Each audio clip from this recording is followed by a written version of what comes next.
Entonces estamos avanzando en nuestra tercera unidad del curso en torno a las características de la materia y sus transformaciones. Algo alcanzamos a revisar la semana anterior, ¿cierto?, sobre la teoría atómica, las características de los átomos como componentes estructurales básicos de lo que llamamos materia. Y dentro de esa estructura encontramos que hay una cierta organización, unas ciertas reglas que podríamos asociar a la configuración a nivel atómico de la materia. Algo relevante en ese sentido es que las propiedades que podemos asociar a los materiales en general, o a los objetos en general a nivel macroscópico, son propiedades que se derivan, de acuerdo con la teoría atómica, de las características o estructuras internas de los átomos. Es decir, las propiedades de los materiales derivan fundamentalmente de la organización de las sustancias a nivel material, a nivel atómico, perdón. Y esa organización básica uno la puede encontrar en la forma de elementos químicos, que cada uno de esos elementos químicos tiene características distintivas que se derivan justamente de su naturaleza atómica. Y esa naturaleza está fundamentalmente, podríamos decir, concentrada en lo que llamamos el núcleo atómico, y especialmente en la cantidad de protones que aloja el núcleo atómico. Esa característica, esta propiedad de los elementos químicos es lo que se conoce como número atómico, y es que lo que le da identidad a un tipo de sustancia, a un elemento químico.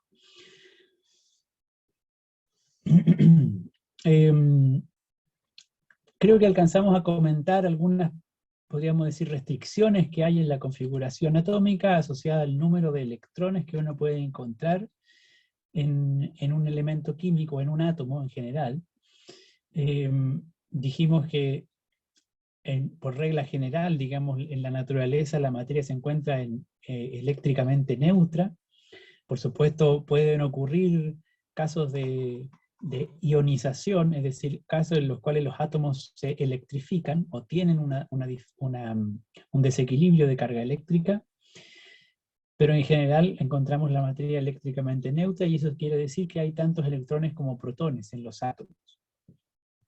Ahora bien, vimos que al ir configurando distintos elementos químicos, aumentamos la cantidad de protones, y para que haya neutralidad eléctrica, entonces también aumentamos el número de electrones, pero ese número de electrones está asociado a niveles de energía en torno al núcleo, y los niveles de energía están limitados, es decir, son discretos. Solo puede haber ciertos niveles de energía, que son ciertas órbitas, en el modelo clásico del átomo, ¿cierto? Que los electrones recorren órbitas alrededor del núcleo, y adicionalmente hay una condición que establece que cada nivel de energía tiene un límite máximo de electrones que puede mantener o que puede contener. Esas restricciones derivan del desarrollo del modelo físico cuántico del átomo, y es algo que por supuesto no es necesario profundizar en este momento. Sí es importante tener esta visión general de cómo es que se organizan, ¿cierto?, los distintos materiales, desde elementos químicos en adelante, y cómo esas características básicas, como son la masa del átomo en su núcleo, especialmente, digamos, y el equilibrio eléctrico, está organizado a este nivel.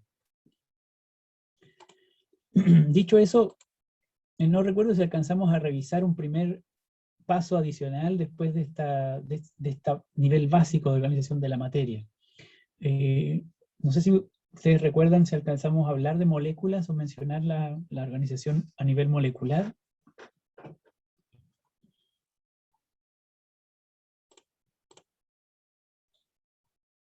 Michelle me dice que no. Entonces aquí es donde tenemos que retomar el hilo, ¿cierto? Bueno, básicamente en este esquema lo que se trata de presentar es un siguiente nivel de organización de la materia, porque hemos dicho que en el nivel más básico lo que encontramos son átomos, y cuando miramos la organización de los átomos vimos que solo hay ciertos tipos de átomos, es decir, solo hay un número limitado de tipos de sustancias. Es lo que llamamos elementos químicos. Hay átomos distintivos, ¿cierto?, de cada elemento químico, y eso va siendo resultado de el número de partículas subatómicas que componen el núcleo. De manera que cuando tenemos un átomo que tiene un único protón en su núcleo, estamos en presencia de un átomo de hidrógeno. Cuando tenemos un átomo cuyo núcleo tiene 2 protones, entonces estamos en presencia de un átomo de helio. Y eso quiere decir que ha cambiado la naturaleza de la sustancia. Una cosa es el hidrógeno, otra cosa es el helio. A pesar de que ambos están compuestos del mismo tipo de partículas subatómicas, electrones, protones y neutrones, los átomos de hidrógeno se comportan muy distintos de los átomos de helio. Tienen propiedades muy diferentes, y así con todos los elementos químicos. Entonces, la materia en general, aquella materia que por supuesto nos conforma y que conforma todo el universo, es una organización muy diversa de distintos tipos de átomos que se agrupan o que se desagrupan. Y en ese primer nivel de organización es donde hablamos del nivel molecular. En general, ¿cierto?, los materiales con los cuales nos relacionamos cotidianamente, en algunos casos solamente se trata de materiales compuestos de átomos del mismo tipo, y en la gran mayoría de los casos se trata de materiales compuestos por combinaciones de átomos. ¿A alguien se le ocurre algún ejemplo de un objeto, digamos, un objeto material de la vida cotidiana, que esté compuesto únicamente por átomos del mismo tipo, o sea, por átomos de un único elemento químico? ¿Algún ejemplo cotidiano?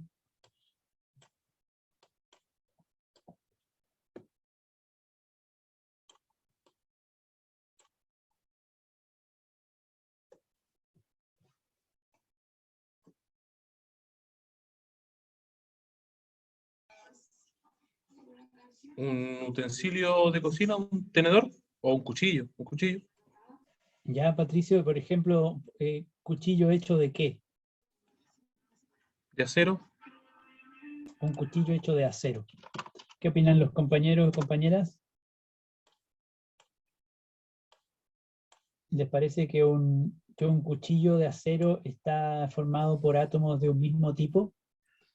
No, porque el acero son aleaciones de varios metales. Ah, Pero bien, los gracias. átomos, pero los átomos serían de metales, por ende serían de un mismo tipo, ¿no? Ah, buena observación, de acuerdo. Eh, Podríamos decir, claro, que corresponden a un mismo tipo de átomo, en el sentido de que hay átomos que tienen características comunes, algunas propiedades que son compartidas por ciertos átomos de distintos elementos químicos.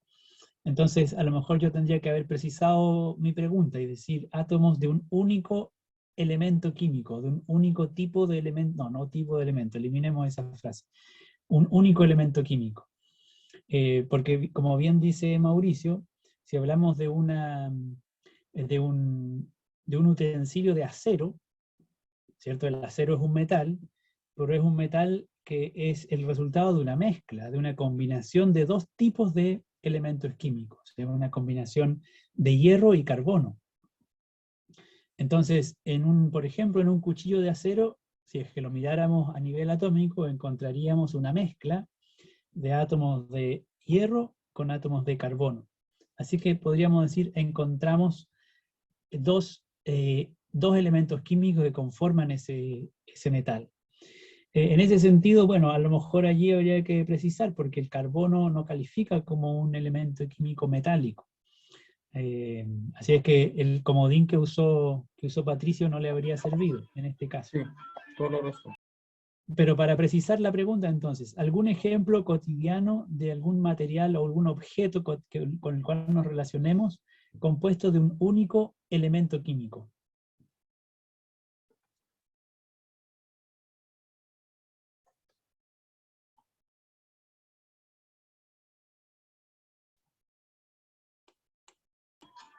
Difícil, profe. Porque uno puede ¿Está pensar hasta en difícil? el agua, pero el agua no es un solo compuesto o un elemento químico, no es uno solo. Eso, correcto. Eh, Una posibilidad podría ser tal vez un lápiz grafito, ¿no? En el sentido de que la mina, el carbón del lápiz grafito, son átomos de carbono. Una forma cristalina, o casi cristalina del carbono. Ahí tenemos un ejemplo de material compuesto por átomos de un único elemento químico. Otra posibilidad, bueno, si alguien tiene cuchillos de plata en su casa, por ejemplo, entonces tendría también, en este caso, cuchillos compuestos de átomos de un único elemento. O una antena de aluminio, por ejemplo, también podría ser, o cualquier utensilio de aluminio, también se trataría de un objeto compuesto por átomos de aluminio únicamente. Un Ahí tendríamos anillo de algunos oro, casos. pero de 24 quilates.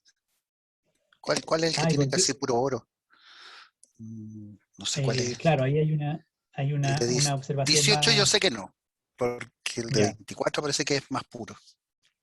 claro. Claro, hay un buen punto que plantea Mauricio, ¿cierto? Porque en general los minerales, los materiales los obtenemos a partir de algún proceso industrial y producirlos digamos, obtener pureza en en ese proceso de producción industrial no es algo fácil, no es algo automático, en el sentido que uno encuentre los átomos completamente aislados de otro tipo de elemento químico. En el caso del oro, efectivamente, ahí probablemente uno encuentra oro con impurezas, es decir, con otros materiales, con otros átomos.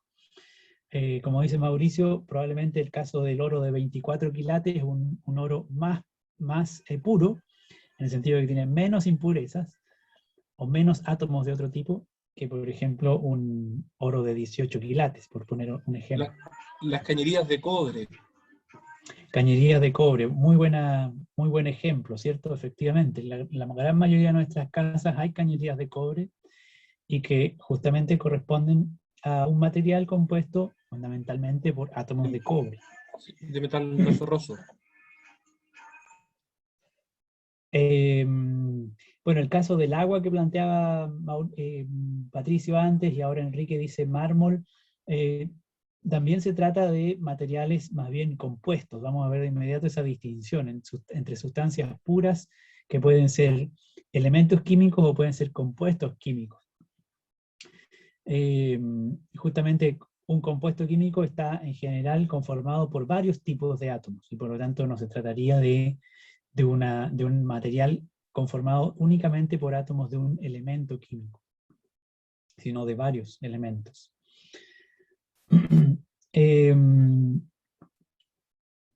Bueno, el punto es que en general lo que ocurre es que con los materiales que nos relacionamos son más bien de este segundo tipo, como mencionaba en los ejemplos que mencionaba Enrique, o lo que mencionaba Patricio, como el agua o el mármol. En general los materiales con los cuales nos relacionamos cotidianamente no son conformados por elementos puros, digamos, elementos químicos puros, salvo algunos ejemplos como los que hemos puesto. Y cuando hablamos de materiales compuestos de varios tipos de átomos, entonces en general estamos hablando de una estructura más compleja que es el nivel molecular, ¿cierto? Este nivel molecular básicamente consiste en agrupaciones de átomos, átomos que están unidos o enlazados unos con otros mediante lo que llamamos enlaces químicos. Así que en ese nivel de organización, en el nivel de organización molecular, podemos distinguir, por supuesto, con algunos criterios de clasificación, distintos tipos de moléculas. Una posible distinción es aquella que hacemos entre moléculas pequeñas o moléculas discretas, como el caso paradigmático podría ser el agua. Una molécula de agua está compuesta por 2 átomos de hidrógeno y un átomo de oxígeno, es decir, una pequeña molécula compuesta solamente por 3 átomos, mientras que hay otras moléculas que son muy grandes y por lo tanto reciben el nombre de macromoléculas, porque tienen una gran cantidad de átomos, son grandes cadenas de átomos enlazados químicamente. Y dentro de este gran grupo de macromoléculas, especialmente, uno encuentra aquellas moléculas que participan o que son elaboradas en procesos biológicos. Por ejemplo, el caso de los lípidos, los ácidos nucleicos, las proteínas, que son en general moléculas muy importantes para los fenómenos básicos de los seres vivos. Y también aparecen algunas macromoléculas que han sido producidas artificialmente, como los polímeros sintéticos, que se obtienen a partir de algunas moléculas orgánicas, como mediante procesos industriales que usan hidrocarburos como base para elaborar, por ejemplo, poliestileno o polietileno, entre otras alternativas, que son, como les digo, grandes moléculas que por lo tanto contienen una gran cantidad de átomos. Así que en este nivel molecular, en general en nuestra vida va a estar, va a estar presente en muchos de los materiales con los cuales nos vinculamos. Y como ven ustedes, hay algunas que podemos decir son moléculas orgánicas, que van a estar en los dos grupos, tanto en el grupo de las macromoléculas como de las moléculas discretas, y son orgánicas justamente porque derivan o tienen una participación, ¿cierto?, en procesos biológicos. Y además otras moléculas que son inorgánicas porque se han formado en los procesos, diríamos, químicos de la evolución del planeta o del universo en general, y que se han formado, por supuesto, con independencia del fenómeno biológico, como es el caso del oxígeno que está en la atmósfera, que si bien corresponde a átomos de un único elemento químico, cuando lo encontramos en la naturaleza, especialmente en la atmósfera, no lo encontramos como átomos aislados, como átomos independientes, sino que encontramos en general moléculas compuestas por dos átomos de oxígeno, y eso es lo que se llama oxígeno molecular. Lo mismo el hidrógeno, y por supuesto el ejemplo del agua, que también decíamos es una molécula compuesta por hidrógeno y oxígeno, o el dióxido de carbono, compuesto por carbono y oxígeno.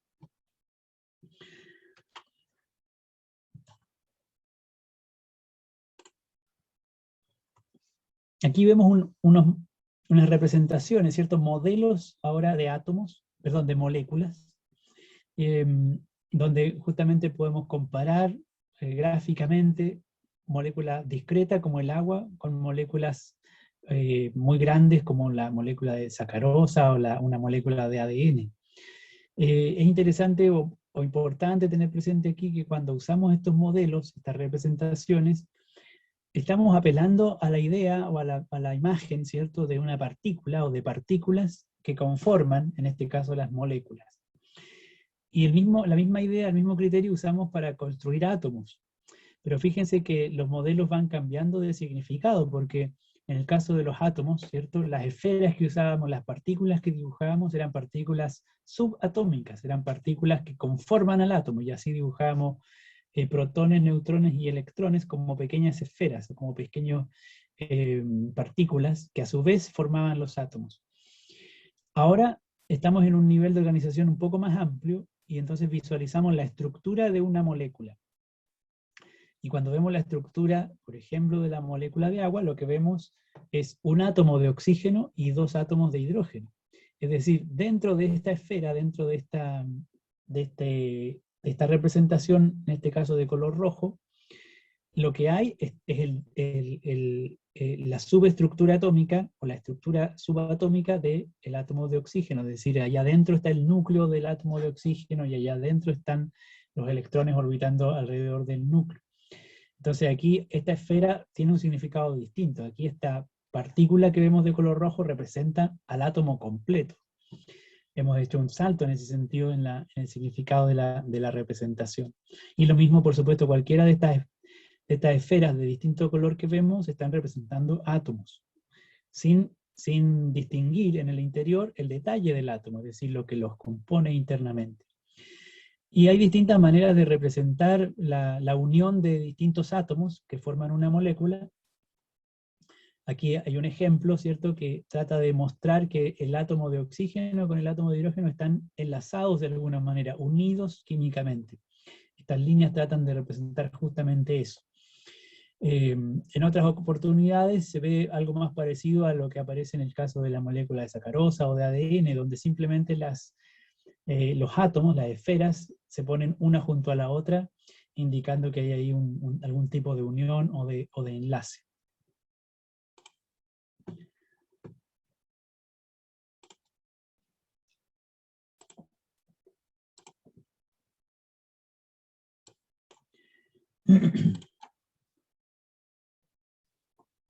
Bueno, y entonces así como los materiales que nos rodean en general van a estar compuestos de átomos, por supuesto, y a su vez de moléculas, en el sentido de que habrán algunos materiales que están compuestos de átomos de elementos químicos, habrán otros que están compuestos de moléculas de varios elementos químicos. En general, cuando miramos la organización de esos átomos, de esas moléculas, encontramos, en primer lugar, lo que llamamos estados físicos de la materia, o también llamados estados de agregación de la materia. Esos átomos que conforman los materiales o las sustancias en general los vamos a encontrar ordenados u organizados de manera que puedan, digamos, que muestren o que presenten gran cantidad de movimiento, gran posibilidad de movimiento entre sí, o muy limitada posibilidad de movimiento entre moléculas o entre átomos. Y eso implica una diferenciación, una distinción en lo que llamamos estado de agregación.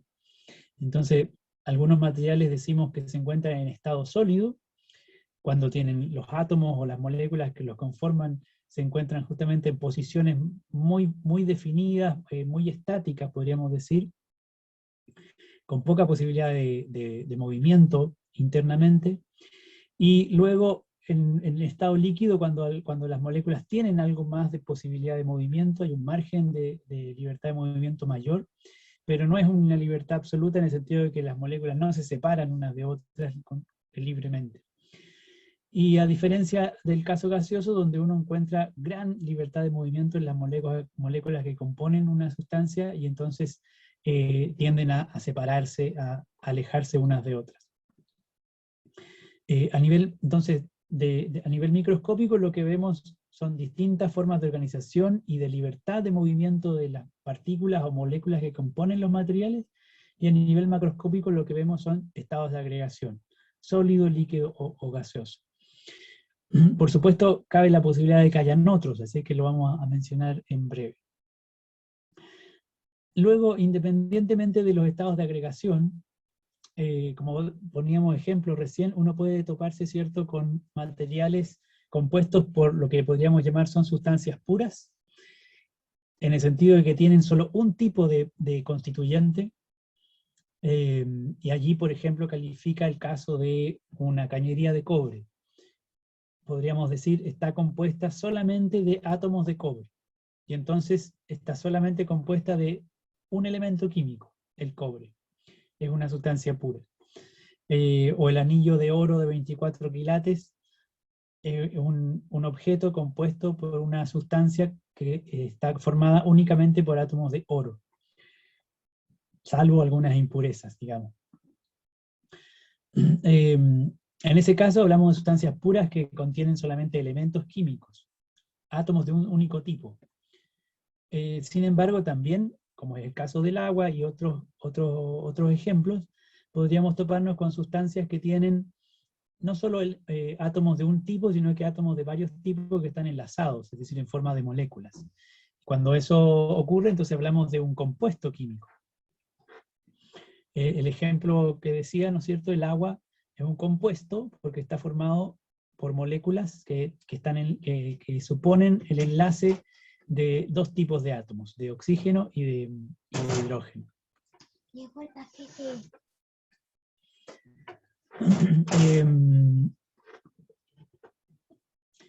En ese caso, entonces, estaríamos hablando de materiales conformados por sustancias puras, ya sean elementos químicos puros o compuestos químicos. Compuestos en el sentido de que solo tienen un tipo de molécula. Por ejemplo, decíamos el caso del agua. Pero también es muy frecuente que los materiales no solo estén formados por algún tipo de elemento o algún tipo de molécula, sino por una mezcla, una combinación de elementos o de compuestos. En ese caso hablamos de mezclas homogéneas o mezclas heterogéneas.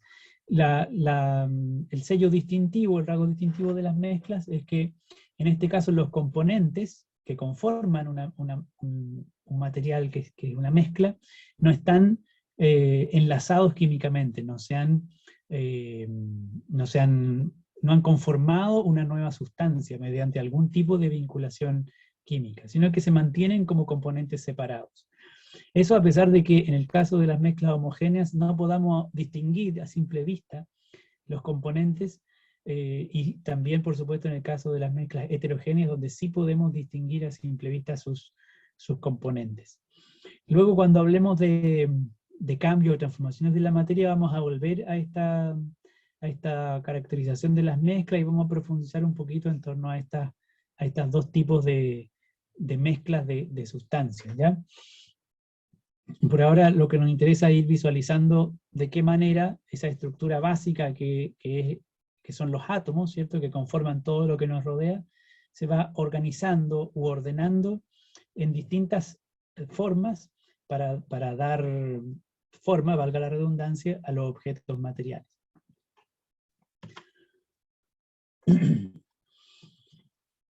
Bueno, y en este nivel entonces aparecen algunas... muchas gracias Andrea por el recordatorio, porque efectivamente quedan muy pocos minutos. Déjenme decir solo una última idea antes de que nos reconectemos. La materia entonces, cuando la empezamos a analizar desde el punto de vista, diríamos, macroscópico, entonces aparece con distintas características, con distintas propiedades. Y de esas propiedades que podemos medir, podemos caracterizar en un nivel macroscópico, es que podemos entonces de alguna manera derivar una definición operacional de lo que es la materia. Porque hasta el minuto hemos dicho de qué es lo que está hecha la materia, o que la materia son átomos, y entonces hablamos de las partículas subatómicas. Pero aún así no tendríamos que decir, y qué, para poder volver a responder a la pregunta, tendríamos que decir, bueno, ¿qué son los átomos y qué son esas subpartículas? Y así, y la pregunta sería indefinida, digamos, no tendríamos respuesta. Una manera de responder a la pregunta sobre qué es la materia es una definición operacional, como esta. Es aquello que tiene masa y que ocupa un volumen, podemos decir frecuentemente. ¿Pero qué es la masa? Bueno, es una propiedad que podemos medir, es una variable medible. ¿Y qué es el volumen? Otra variable que podemos medir. Y en ese sentido, si logramos identificar o caracterizar la masa y el volumen, entonces estamos en condiciones de caracterizar o definir la materia. Estas dos propiedades vamos a llamarles propiedades generales, porque no nos sirven para distinguir entre tipos de materiales. Simplemente son propiedades generales transversales, de cualquier tipo de material. En cambio, hay algunas características o propiedades que son específicas, en el sentido de que nos permiten distinguir el tipo de material del cual se trata. Entre esas, por ejemplo, ahí aparece color, flexibilidad, densidad, brillo, dureza, entre otras. Entonces, en breve lo que vamos a hacer es, primero, ver un ejemplo de la dureza como una propiedad específica, y luego vamos a hacer un pequeño ejercicio en torno a la medición de la masa y el volumen para llegar a la densidad, ¿ya? Así es que me reconecto enseguida para continuar con la clase.